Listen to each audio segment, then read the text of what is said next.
Assalamualaikum warahmatullahi wabarakatuh. Teman-teman semua, selamat datang kembali. Kali ini kita bakal kupas tuntas sampai ke akar-akarnya soal tata cara sholat Jumat yang benar. Biar gak ketinggalan bahasan-bahasan penting lainnya, yuk langsung aja klik tombol subscribe-nya ya. Nah, sebelum kita jauh ngebahas soal teknis sholat, saya mau tanya sesuatu yang personal nih buat kita semua. Coba jawab dalam hati ya. Hari ini, sudahkah Anda membantu orang tua? Sekecil apapun itu. Ini sekedar pengingat ringan aja, karena berbakti ke orang tua itu kan salah satu nilai yang sering banget kita dengar di khutbah-khutbah Jumat. Oke, ini dia peta perjalanan kita untuk bahasan kali ini. Pertama, kita cari tahu dulu keutamaan hari Jumat.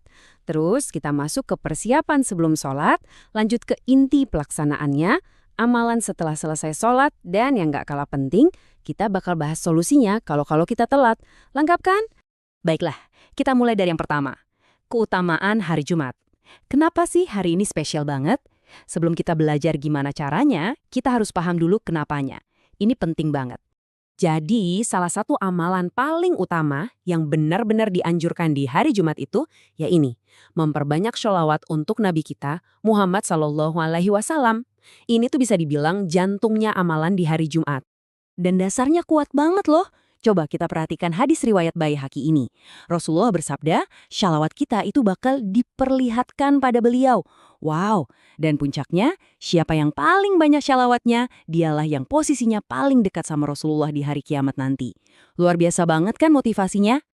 Oke, sekarang kita masuk ke bagian kedua, persiapan. Apa aja sih yang perlu kita lakuin begitu nyampe masjid sebelum khutbah dimulai? Yuk kita bedah langkah-langkah sunahnya. Mungkin ada yang bertanya, apa sih bedanya sholat Jumat sama sholat fardu biasa? Gerakannya kan mirip-mirip. Nah, perbedaannya ada di sini nih. Kalau sholat biasa, nggak ada khutbah sebelumnya. Tapi kalau sholat Jumat, ini wajib didahului oleh 2 khutbah. Dan kita wajib mendengarkannya dengan baik. Nah, ini urutan adabnya begitu kita sampai di masjid. 1, masuk pakai kaki kanan dulu, sambil baca doanya. 2, jangan langsung duduk. Lakukan dulu sholat sunnah 2 rakaat, namanya tahiyatul masjid, sebagai bentuk penghormatan kita pada rumah Allah. Baru deh setelah itu, yang ketiga, sambil nungguin khutbah, waktunya jangan disia-siain. Bisa diisi dengan zikir, sholawat, atau tilawah Al-Quran. Ngomong-ngomong soal mengaji sambil nunggu khutbah, ini jadi pengingat lagi nih buat diri saya sendiri dan juga buat Anda semua. Hari ini, sudahkah kita sholat tepat waktu? Sudahkah kita menyempatkan diri buat mengaji? Yuk sama-sama kita doakan, semoga kita semua bisa terus istiqomah. Ada lagi nih amalan sunnah yang bisa kita lakukan.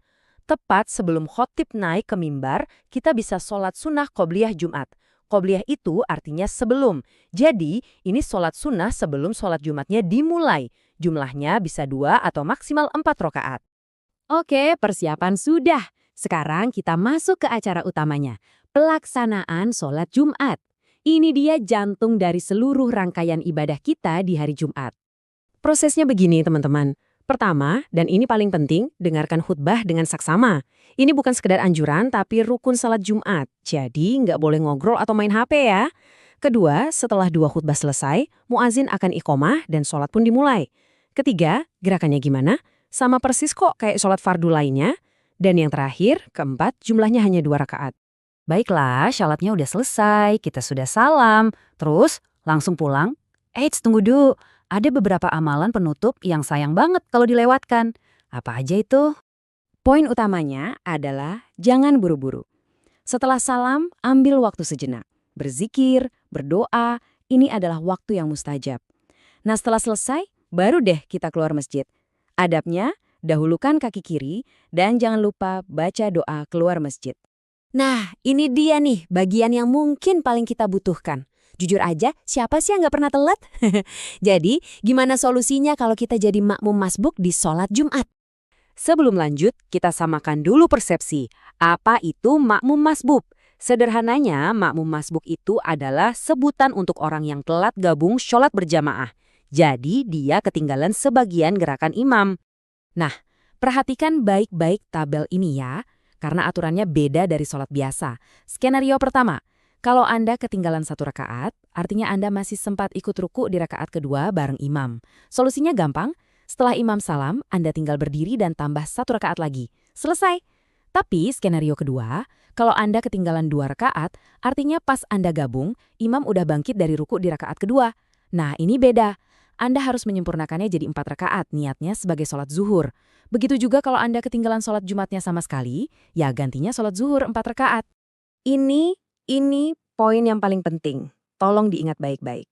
Patokan Anda dapat 1 rakaat atau enggak, itu ada di ruku. Kalau Anda sempat takbiratul ihram dan ikut ruku bareng imam sebelum imamnya bangkit, selamat, Anda dapat rakaat itu. Tapi kalau Anda baru gabung pas imamnya udah bangkit dari ruku atau itidal, ya mohon maaf, rakaat itu nggak kehitung buat Anda. Meskipun ada solusinya kalau telat. Jangan sampai ini jadi alasan buat kita santai-santai ya. Karena pahala datang awal itu, Masya Allah luar biasa. Ada hadis yang menggambarkannya dengan sangat jelas. Yang datang paling awal, pahalanya seperti berkurban unta. Terus tingkatannya turun sampai yang paling akhir datang, pahalanya hanya seperti berkurban sebutir telur. Jauh banget kan bedanya? Jadi kesimpulannya apa? Sederhana banget. Kalau mau dapat pahala terbaik, pahala level unta di hari Jumat, kuncinya cuma satu, datang tepat waktu. Sesimpel itu. Alhamdulillah selesai sudah pembahasan kita yang detail banget soal tata cara sholat Jumat. Semoga jadi ilmu yang bermanfaat dan bisa langsung kita amalkan ya. Terima kasih banyak sudah menyimak sampai akhir. Kalau Anda merasa bahasan ini berguna, jangan lupa untuk like, komen, dan tentu saja subscribe channel ini. Nah, sebelum saya tutup, saya titip satu pertanyaan buat kita renungkan bareng-bareng. Setelah tahu semua ini, amalan apa lagi ya yang bisa kita maksimalkan di hari Jumat? Sampai jumpa di bahasan berikutnya. Assalamualaikum warahmatullahi wabarakatuh.